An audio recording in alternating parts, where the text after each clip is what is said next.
King Charles and the rest of the royal family have been advised to resist the temptation to respond to any damaging claims which may be leveled against them by Prince Harry and Meghan Markle in tomorrow's Netflix shows. The final 3 installments of the couple's 6-part series will land on the streaming service tomorrow at 8 AM GMT, and Buckingham Palace is bracing itself for a glut of fresh allegations. However, Edward Coram-James, a crisis management expert and the CEO of London-based PR agency Go Up, said it would be a mistake for the royal family to divert from its traditional approach, namely, maintaining dignified silence.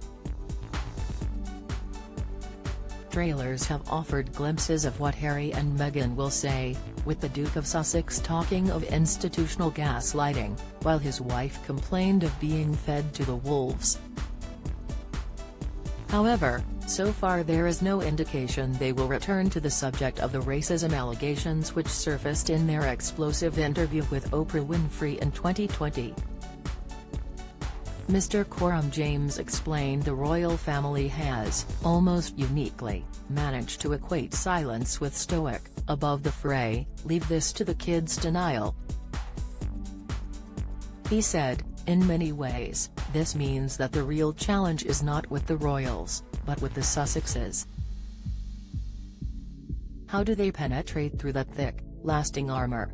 The royal strategy is designed to make any on the other side of the fray appear as rabble-rousing and immature. It also allows the other side the time and space to make mistakes and fall to their own arrows.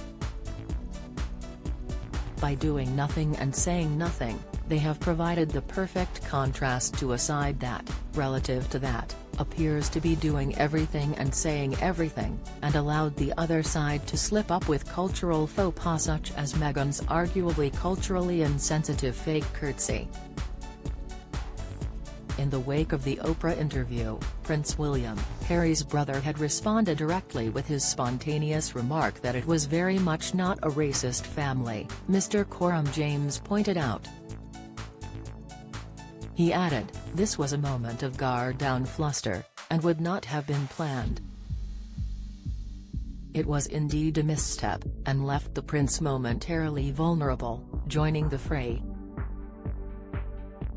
He will not make that mistake again.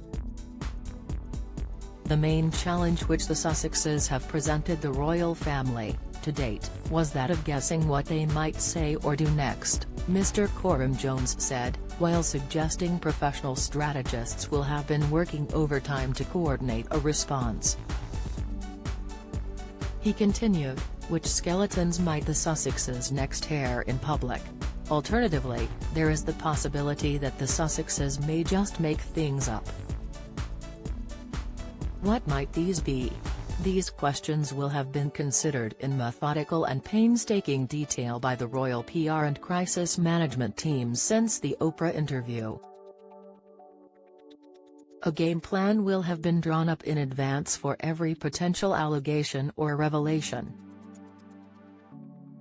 This game plan will have been signed off at the highest levels so that it could spring into action immediately if required. The other challenge lay in retaining that silence, Mr. Coram-James stressed. He said, when someone is flinging an awful lot of mud in your direction, it can be very tempting to throw a few piles back. The Sussexes will be hoping for a response from the royals, as this would escalate the drama to new levels. Were I the royal family's crisis comms consultant, I would be advising them to not take the bait. I would be very surprised if the royal family was to respond at all to the Harry and Meghan docuseries. Thus far, the documentary's bark has been much louder than its fight. Express.co.uk has approached the Sussexes for comment via our tool.